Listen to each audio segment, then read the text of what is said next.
Welcome to the webinar. We've had quite some few days and weeks as we have come into a global pandemic. And we know that many of us are scared. Many of us are uncertain what the future is, whether it's an emotional or psychological, financial, career-based. We all have worries, and I'm sure the leaders of the countries have worries. And what Stephen and I wanted to do at this time is to bring those worries down and hopefully bring some comfort and some solutions and at least some options to those of us in our community, in the veterinary community and beyond, in order to get, again, solutions and to have some securities and some ideas of what we can do to comfort ourselves and move forward during this crisis and minimizing the impact. So I'd like to start by introducing myself and then moving towards Stephen and having him provide an introduction, sharing then why we feel this is such an important topic and why we got together for this topic. And then we'll go ahead and go through a little bit of a question and answer between Stephen and myself. I will open it up to some questions later on as well, so that everyone has an opportunity to get back as much as we possibly can help you. So I am Dr. Ingrid Pyka. I am a veterinarian, and I've been in the veterinary industry for, yikes, getting close to 30 years at this point in time. I have been in small animal, I've been in household practice. I have been in the Taj Mahal type practices. I've been in corporate, private, have owned my own veterinary practice and involved with nonprofits. So I've got quite the gamut.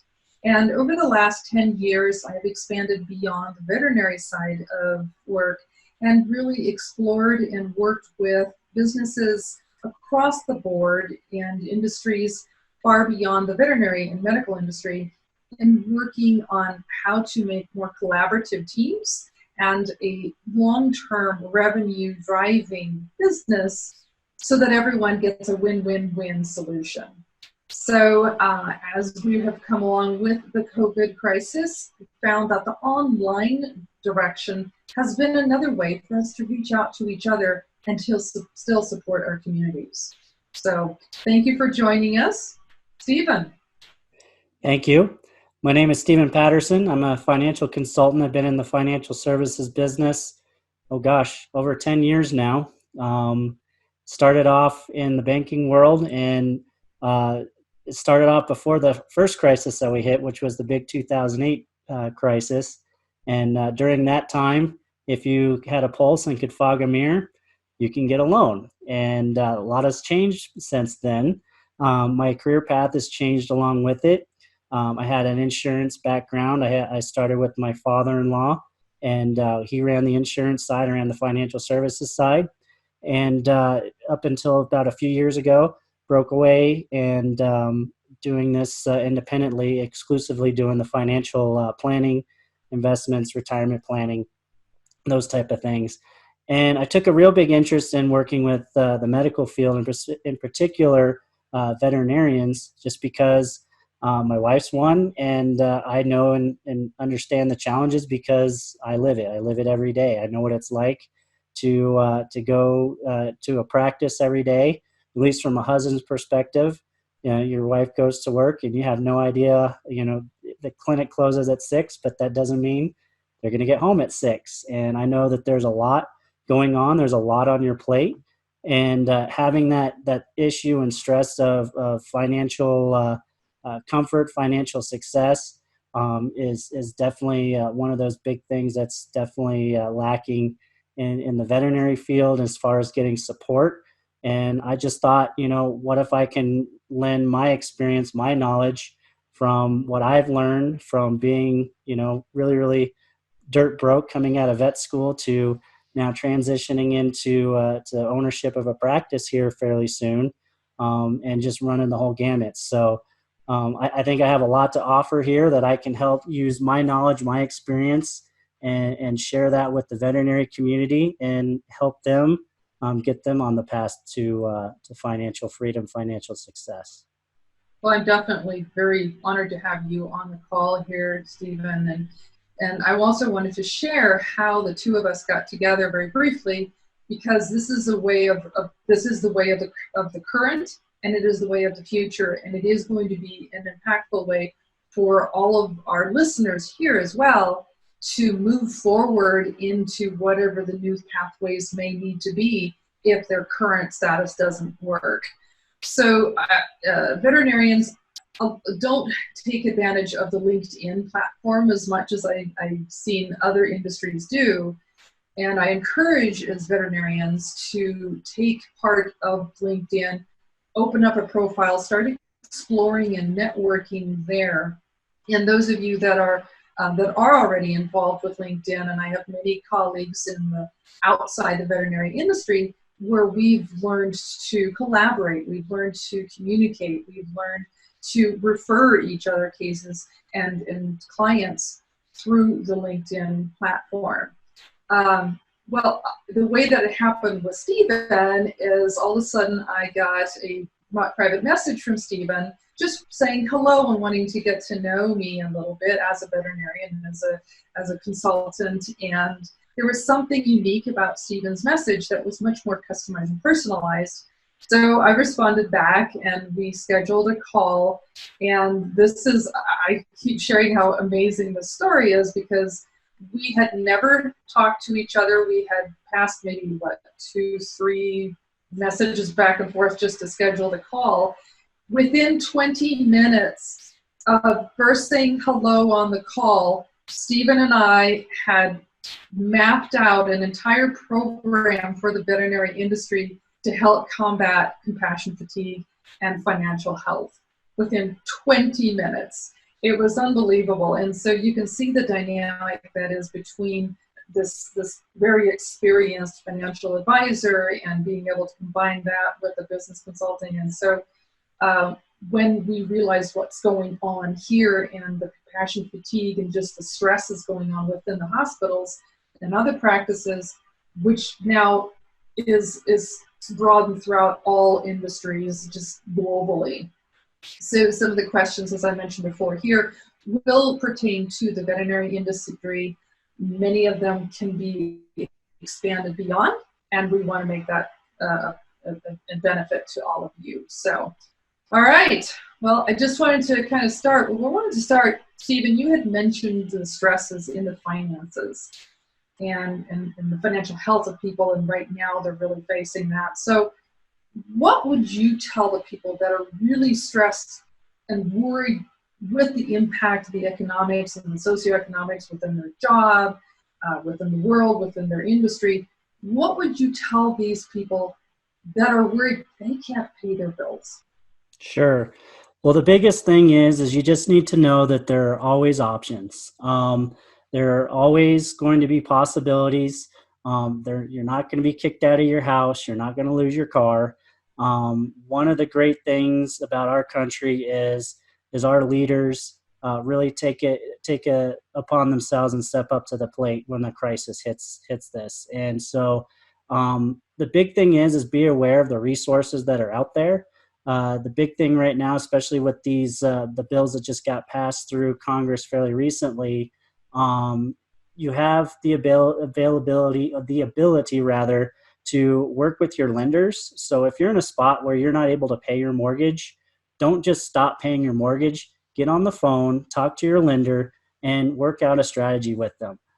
If you have a Fannie or a Freddie mortgage that's federally backed, if you qualify financially, you can actually potentially they'll waive your mortgage payments for up to 6 months. But you need to work with them and share with them what your financial situation is, so that way you're able to work out a plan to be able to help you. The same thing with your auto loans. If you have an auto loan, you're worried about getting your car repossessed, give them a call, work with them, tell them what your situation is, tell them it's a casualty of the coronavirus outbreak, and they're actually suspending, repossessions and evictions, those type of things. Are suspending the foreclosure process because people know that people need to pay their bills. They need to have basic living expenses. So the biggest thing is, I can tell you, is if you're having trouble paying your bills, don't just stop paying them. talk to the people that are the owners of the loans, and work out a payment plan with them, especially on the student loan piece. Student loans, you can actually go back on forbearance, and right now at the moment, if it's a casualty of the COVID-19 virus, they will suspend the interest payments, so you don't have to get charged interest, and they also suspend payments for a period of time.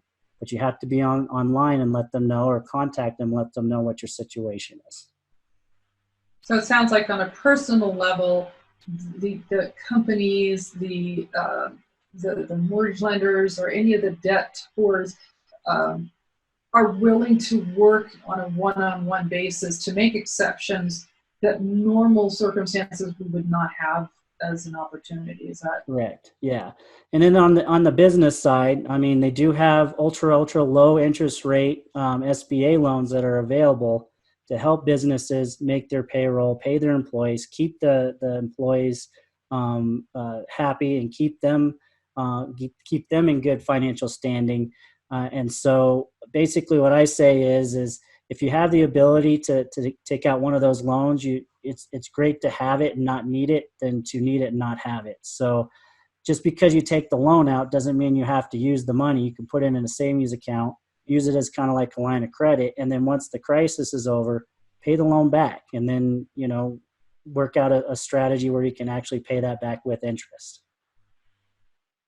it sounds like there's some long-term planning and budgeting in place here too. Right. Just because you don't have to pay it now, it's still going to be out there and potentially be building up. Exactly. Yep. Great. Well, those are questions with respect to our personal bills.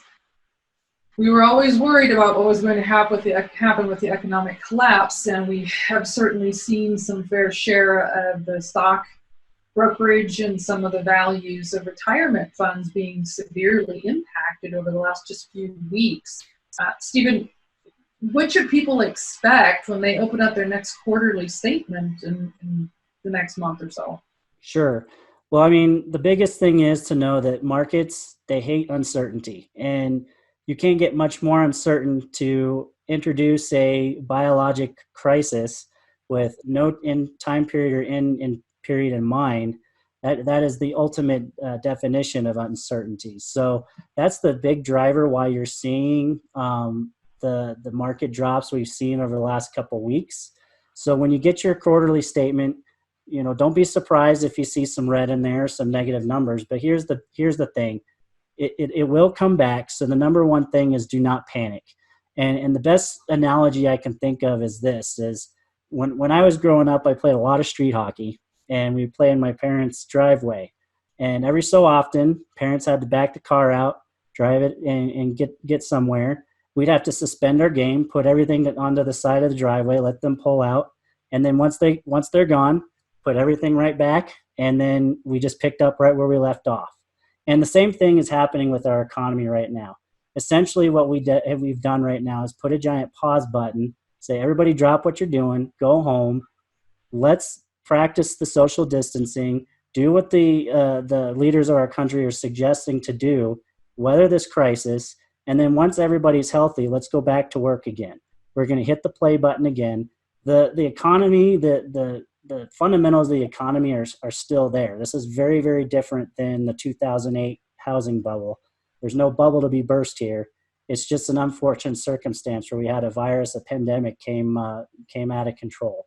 So just know that those investments, your retirement funds, they will come back. You just have to be patient. And have we hit the bottom yet? I don't know. But the biggest thing is if you pull out now, you're actually going to be realizing all of those losses. So the best thing is to just hang tight, work through it, and just know that over time, you'll get right back to where you were before. Sounds like pretty sound advice. A little scary for all of us, I think, but definitely sound advice and reassuring. Yep. Certainly reassuring. So what should people be doing at this point in time to just still make sure that their financial goals are still on track for long term? Is that part of what you're saying with respect to the investments, or is there something else? Well, the biggest thing is when you have big, huge market drops like these, your stock to bond ratios, your holdings in particular sectors of the market, they're going to become very out of whack, because you're going to see separate sectors fall more than others. Like hospitality industry is just taking a massive hit right now. If you happen to have stock in Kroger or in Charmin toilet paper, you're probably doing pretty well right now. But the biggest thing is you want to rebalance your portfolio, especially after a huge market drop like this. Get your portfolio back in the correct ratios, where they should be. And what that's basically going to do is it's going to get you out of those overexposed positions. But more importantly, it's going to position you so when we do get ready to take off and pull out of this market drop, you're going to be in the right spots, and you're going to be able to take advantage of the uptick. Because typically we'll see the largest market gains right after a huge market downturn. You're going to see the largest market gain within the first year afterwards. The biggest problem is what I see people doing is they panic, they pull out, and then they jump back in after it's too late, and then they miss the huge the gain of the market from the rebound. That makes complete sense. So, Stephen, you've been through this, you said, for well over 10 years and such. And now that people have become much more focused on finances that perhaps they may not have before, thinking, it'll just keep going and keep going. Now, some people will need to really consider how to achieve the financial goals, and some people will need help with that, for financial advisors or guidance. What do you feel would be some appropriate questions for someone to ask their financial advisor, or in finding a financial advisor that will fit their needs most of all? Well, the biggest thing what I've been doing with my clients is I've been in constant communication with them. I mean, this is a very traumatic event. It's a very emotional event, because it's very hard to see the money that you had in your nest egg. You worked so hard over the years, literally drop within a week.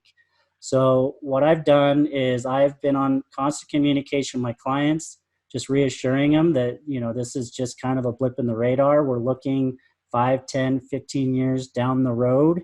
And what I always tell people is we can't focus on what the market's going to do, because we don't know what the markets are going to do.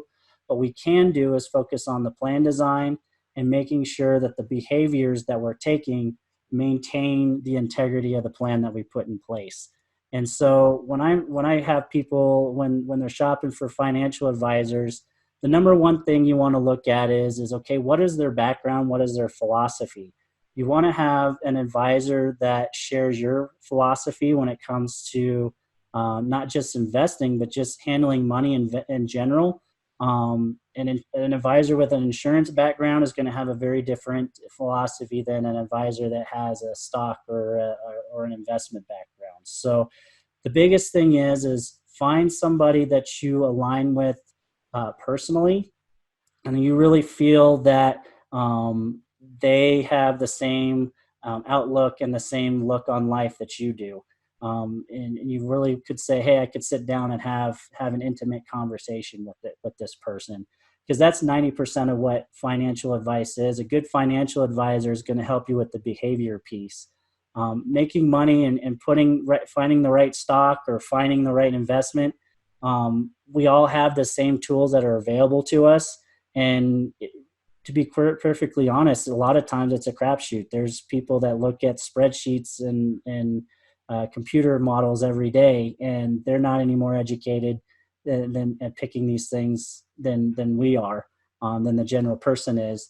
They just sometimes people get lucky, sometimes they don't. But the biggest thing is having an advisor that you can sit down, have an intimate conversation with them, and really feel like they're helping you with your inner game in here, as opposed to what's on the paper on your returns. Makes sense. Thank you so much for sharing for that. I have one more question, but I think I'm going to save that till the end. Sure. For you. So again, the purpose of this particular webinar is to address the secondary impact that we're seeing from the COVID-19 right now. And we know that there are, unfortunately, thousands of individuals that are impacted by the virus themselves, and we're giving them the best hopes and prayers, and that they're going to get well, and for all the service providers and the medical staff that are supporting them, we want to say thank you so much for everything you're doing and the risks that you're taking on and the fatigue and the anxieties. And there's nothing that can compare to that.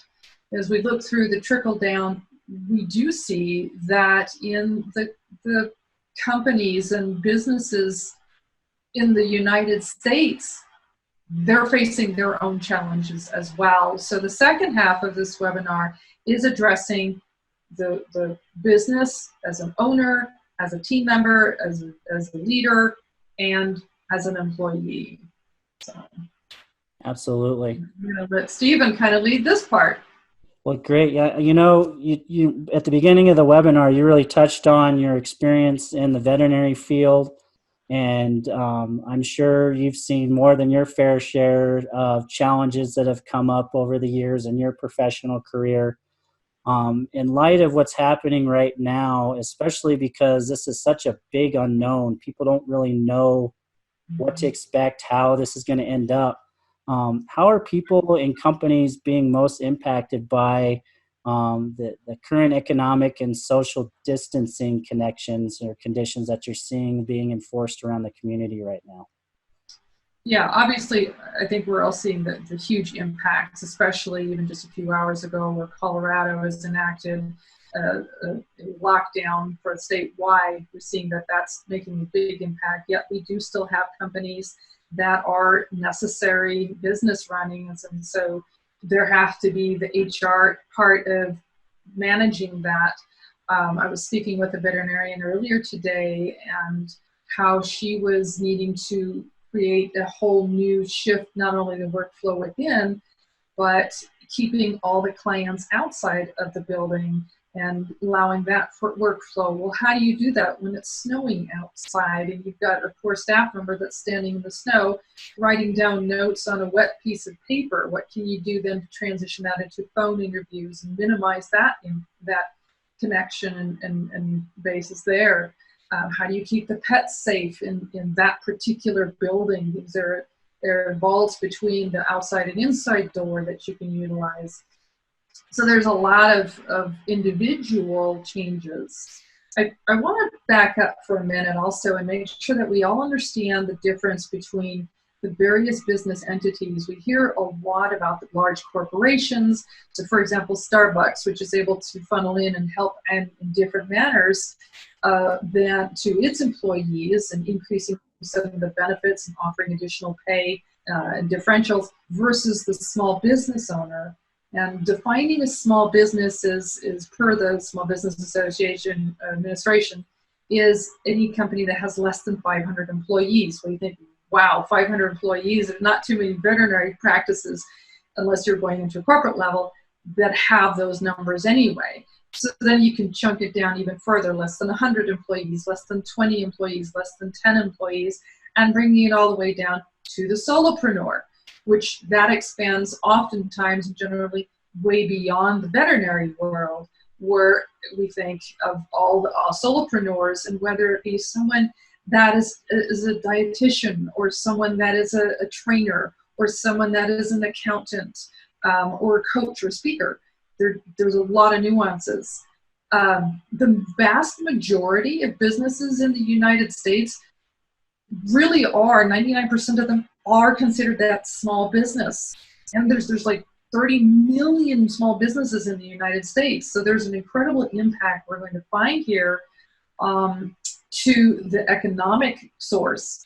Obviously, first of all, we're going to have lower revenues for many of these small businesses. Yet it depends, it's very dependent on what it is you're providing as a service. As a veterinarian, there's that fine balance now. It's been withdrawn elective procedures, no more sprays or neuters, which vaccines are considered as elective versus still maintaining the health. And going back to what the associations are recommending in the guidelines of the AVMA or any other industry's guidelines in accounting or in the restaurant business, is crucial to maintain that connection. So again, the first component of the impact is the obvious, the revenue. In some, it may be stable. In others, it may be changed and reduced or even elevated, depending on what the industry is. The second piece of the impact is obviously the actual employee themselves. When we're looking at the small business sector, again, we're looking at probably half of them, well, almost half of the employees in the private sector. So it's like 60, 65 million people in the United States that are dependent on a small business job. And now they are working with a company that may not be able to sustain them and that may not be able to provide them. The restaurant industries, they're falling flat because now they have to cut their staff. Where do these individuals go? And then the shortages in some cases, like in the medical world and the health industry, you've got shortages because now they can't keep up with the demand. Or you've got staff members that are out because of the virus or even the fear of the virus and being quarantined, and now you don't have access to your full team member. And it's not just the team shortage, there's also the supply chain demand. We've seen the typical, you alluded to it before, Stephen, the toilet paper, right? That's short. Well, what happens if you're in a janitorial service and you now don't have the toilet paper to supply to your client? What happens in a catering industry where now you can't supply it and you don't have the food or such? So there's a lot of the supply and demand in the chain. And as the impact is seen, it's hitting every single angle, and every layer of management or every layer of the employee is impacted by this. And then, then what do we do? So that's kind of leads into further on. Well, yeah, you very thorough answer, and you definitely came out with a lot of different supply chains, a lot of different industries, and with that comes a lot of different points of view. I know from the people I've talked to, you've heard a wide opinion and very strong opinions as such of, okay, on one end of the spectrum, you have people that are just kind of blowing this off. And then you have other people that are on the opposite end of the spectrum and saying this could be the sign of the apocalypse. So, with your experience, what should an employee or a business owner do when you hear these different opinions on how bad this COVID-19 virus is? How should that be handled? Well, first of all, we need to recognize that everyone processes fear, everyone processes emotions in a different way. And the more we're cognizant of that, the more understanding we can be of another individual. So some people that may be downplaying it may actually be downplaying it to protect themselves or their families in their minds, yet they are still very fearful of the reality of what's going on. And so we have to be very cognizant of everyone's needs, of everyone's circumstances.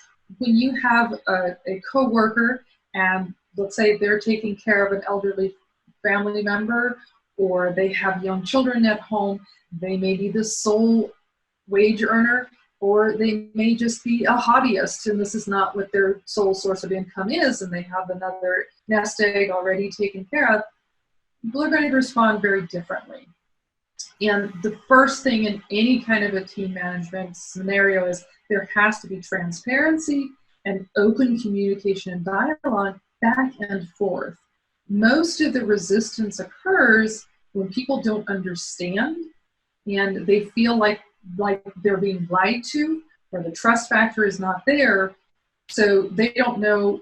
If I walk in the door, had another incident with another colleague that they literally called into their job site 15 minutes before they got there, asking just a scheduling question, were given the answer, got there 15 minutes later, were there for 5 minutes when they were then told, you can now go.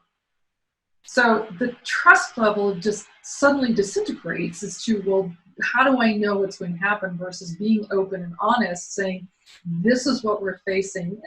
And certainly when you have a corporate level, you're going to have a much different ability to do some of those, but the more open you can be, the better you will be able to have that planning and forthrightness. You may be surprised if you're a leader supervisor, and you have an open conversation with an employee saying, I don't know how many hours I can give you next week, and the employee says, you know what, would you be okay if I just took the whole week off because I have a child that I can't take to daycare at this point in time because there was a scare there, or we don't have the funding because someone else lost their income, and so we need to stay home. Well, now you have a win-win situation. That if you didn't have that open conversation, that would never have happened, and then instead you would have had headbutting. Well, why didn't I know before? So I could have canceled my daycare or whatever. So really keep that up between the team, between the management levels, so everyone at least has a sense of control for as much as they know that can be controlled. And trust. You've got to maintain that trust. So then the other component of well, what are we doing at this point in time? We have to understand that there's a different efficiency level too. And sometimes something as simple as, well, if the trash can is over here and yet all the work we're doing is over there, why would we not bring the trash can in this location so there's less running back and forth? And that may sound like a really silly example, but it's real. It's so real when you have, for example, a contaminated item and you're running across and now you're exposing everyone. Well, let's just make that close together so you're saving time and you're able to make things safer in the environment as well. So just efficiency, flow as a whole. And again, that's where the communication comes into play. Hey, let's think outside the box. What else can we do? We've never done full history by phone with a patient before. Well, yeah, we can do that now. We've never had a circumstance where we took all of our restaurant orders for dinner online and are on the phone, and the client and the servers are now going out and delivering the food to the car. Well, now we do. It's because people are thinking outside the box. There's some other ways to do this. And this is what we're learning now as an entrepreneur or as a solopreneur. I mean, here we are, we're doing more online versions and webinars and outreach. And as corporations, we're going to be learning brand new ways to do our jobs that we can take on and use. It's going to change the world as we do business forever. And that's why I keep saying this is business as unusual. And it's so much opportunities that we can now learn from and get those lessons. And it really comes down to, we recognize we have to be unique and we have to approach the unconventional in an open mind. The more we do that, the more in a positive light we can see this, which then combats a lot of that negativity. That was a long answer for your question. No, but you mentioned a lot of good things there. I mean, with a crisis as this, it really does force you to think outside the box, mm-hmm. and it also unlocks a lot of opportunity, and maybe help people realize that there are some possibilities there that weren't necessarily there because they weren't looking for them this time. It really forces you to do that. And you made a good point back when you were talking about with the leadership and having that open conversation. When you're talking about leadership and management and practice ownership, what are some of the changes or the challenges that they're facing right now that you can kind of expunge on those, and what are some solutions that you can say, hey, do this differently? Well, that is where the leadership role has gotten a much higher intensity, because now not only are they dealing with the usual staff shortages or staff squabbles and workflow, they also have the added valid component of safety and health and safety, and bringing their company and their organization into compliance with what the new demands are, and being in alignment. So for example, when we're looking at a human resources component that leaders will need to abide to, well, now they have a whole new set of rules that they have to suddenly learn and be aware of. When we're looking at, for example, when we're looking at the FMLA, the Family Medical Leave Act, that's now been augmented by the new act of the the Coronavirus Response Act on allowing and enforcing additional protection for the employees. And how then will the manager be able to allocate the hours that they have in their budget together with the necessary and upcoming expenses that are now federally mandated. So it makes that a very difficult component in bringing the support to them. In the corporate world, this is where it's even further crucial that upper management continue to support and not just continue that mandated here, this is what you've got to do, and now you have to do this in addition to. I've been in the corporate world and I know how that can be. It's important, otherwise everything will crumple. If the business is built by the employees, a leader has to have followers in order to be a leader. And as that supervisor, as the manager, the office manager, the medical director, shift lead, there needs to be an understanding of what your team is dealing with, because they are very stressed and they're looking at you and to you for guidance and support and strength. And recognize there are resources also for you as a manager. That Small Business Administration has resources, and they're more and more being built now. Many coaches are working specifically with supervisors and leaders to help them and to make them stronger and to support them. Start your own Facebook group there's the Moms for the Veterinarians. Steve, I think you've mentioned this a couple of times, Yep. Where there's a Facebook group for veterinary moms. There are Facebook groups for single working parents. There are Facebook groups for anything you can think about in management, the Veterinary Hospital Managers Association. So every level there's support for you. You have to be willing to ask for help.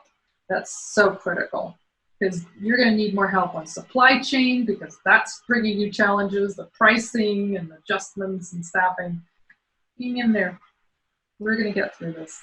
Absolutely. And that's probably the best message I've gotten all of this, just kind of listen to your takeaways. So really what it comes down to for all of this, not just for on the practice management side, but also on the financial side, it really comes down to communication and thinking outside the box. But the most important thing is ask for help and don't freak out. Am I getting that right? Is that kind right. of I'm gleaning from your wisdom here? Yeah, that's pretty wisdom. We'll see. We're all in the learning phase, right? Yeah, and it leads right into the question that I wanted to ask you is, right now, what is the biggest challenge you face as a financial advisor, Stephen? The biggest thing is when you're dealing with a variety of different personalities, and like I mentioned before, money is a very emotional piece of the puzzle. Mm-hmm. And the biggest challenge right now is managing just the whole gamut of emotions that people are feeling right now. And I have some friends that are actually therapists, and they always talk about, hey, take a mental health day. And I never quite knew what that meant until all of this crisis hit. And now I'm actually seeing why they encourage their therapists to take mental health days, because you have to have that own time to kind of reboot, recharge, recenter.